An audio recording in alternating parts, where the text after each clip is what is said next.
All right, looking at it from the federal government level, I believe that the federal government has been doing quite a lot in terms of ensuring or to see that the country diversifies. They've come up with a lot of policies and programs.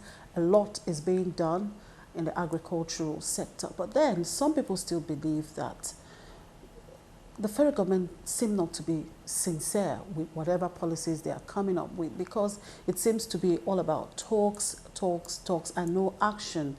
They come up with fantastic policies and programs, and when it's time to implement, that becomes a problem. Well, implementation will always be a problem when over the years we've had this habit of what you just said now, talk, very little on implementation. But in fairness to the current administration, I think they are really putting their money where their mouth is. There's so much we're seeing now that this administration is doing. I think they too realize that we've got to move from this overdependence on oil. The agric policy is very aggressive. There's so much in the area of technology as well. It's very aggressive. Power recently has been privatized. That's a great move, because ultimately it's going to account for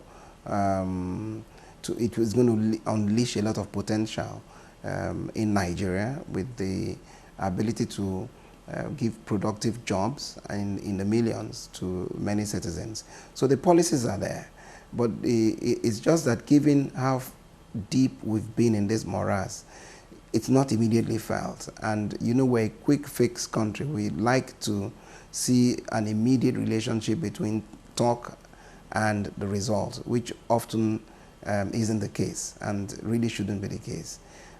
For me, it's better late than never.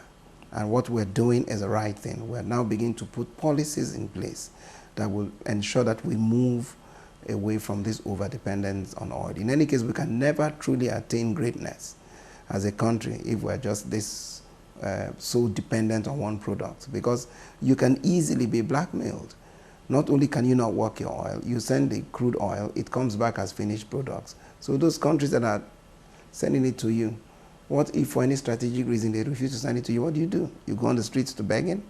No, we must challenge the genius in us. Now, aside from the issue of diversification, a lot of people also advocate the need for a total reorientation of the citizens, particularly starting with the youths, because a lot of these youths, most of them don't even want to do any other thing. Everybody thinks, oh, oil is where it is. Oil is where we could get the money. Nobody wants to get into agriculture, into mining, and into other sectors that they can actually leverage on.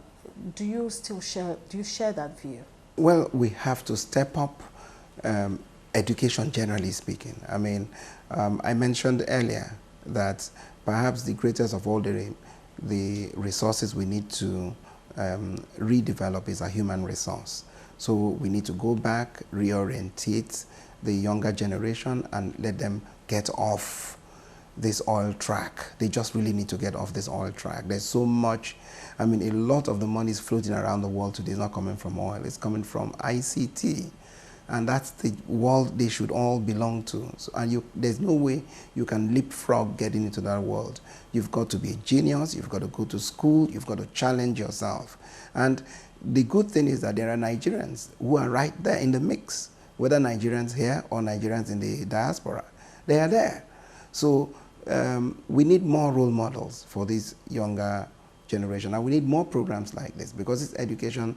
Not only the national orientation agency should be charged with this responsibility at all levels, primary school, secondary, tertiary, at our local government levels, all levels, this message should begin to seep out, which, as I told you, has informed the reason why we said, look, let's come out with a theme that should get Nigerians thinking again. We really need to get this country to work. And I know, as I said, challenging the genius there. The genius exists. It's just for us to now redirect it. And in fairness to the younger generation, a lot of them that I come across actually want to live honestly. They really want to live honestly.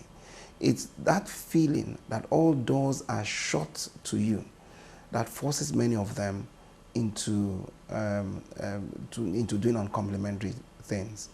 So we need to reverse that thought process that arrests them into believing that without oil they can't do anything. You are a lawyer, so what legal and regulatory measures do you think we need to really live a better life with oil this time? Well, it will start, regulation will be effective if you look at it sectorally. I mean, the overall regulator is government. So I think the first message is that there should be good governance. But then when you break it down to the various sectors, you'll find that releasing government's hold on businesses will help. And where government used to do business, replace it with a regulator. We go back to the telecoms example, where there was NITEL and NITEL was the only one. You now have so many of these telecoms outfits.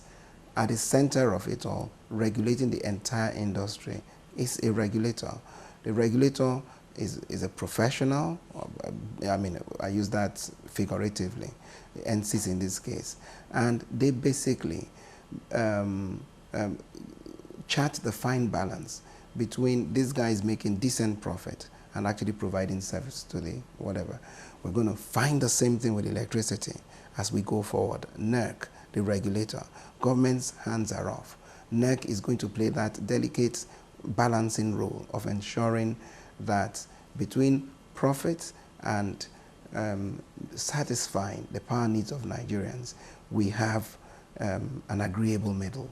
And that's why we're advocating that all these things we hear about corruption in the oil industry, until you have a strong legal and regulatory framework, it's not going to change. Right now, the way it is structured, it is designed for rent seeking, and which is why most of these struggles and battles you have is to just go and get hold of the federal government, because once you do that, you get hold of the resources.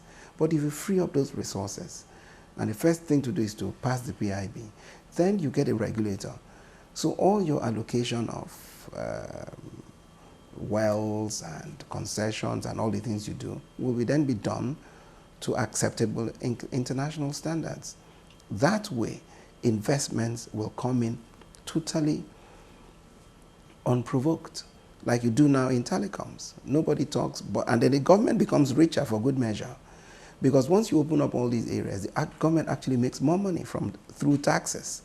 As we can see, the government is making more money from whilst in the past, in your budget, you'll have a figure for NITEL. Today, there is nothing for the sector. Instead, the government is raking in a lot of money through taxes from a sector that's running more efficiently than it ever used to. The same thing is going to show up in power. Sooner or later, there will be very little apart from budgets for the transmission lines, which is still keep. There will be no budgets for generation and distribution. Instead, they'll be paying taxes once they get over this crucible. And that's the sort of model we should use going forward. So that's the role regulation can play.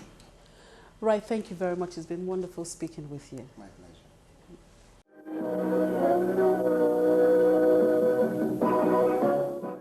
That was Mr. George Etomi, an oil and gas lawyer.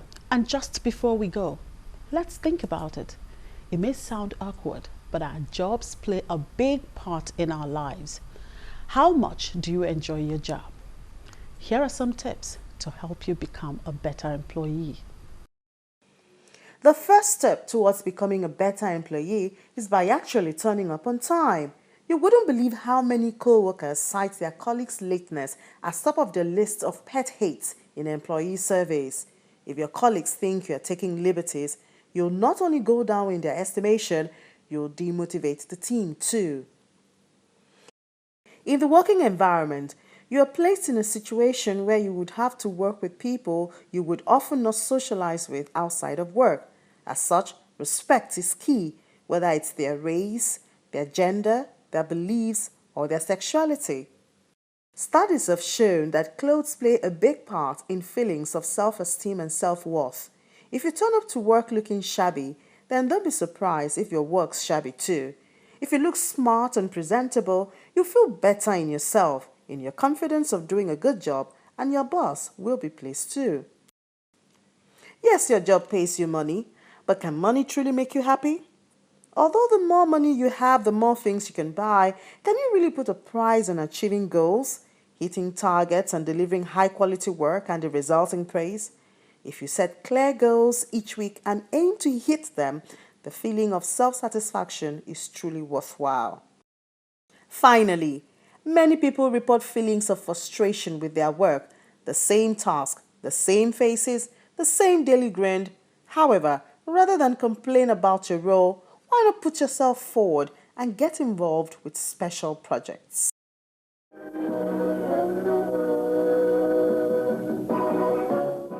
And with those tips, we say thank you for being part of the program. Don't forget to join us again, same time next week.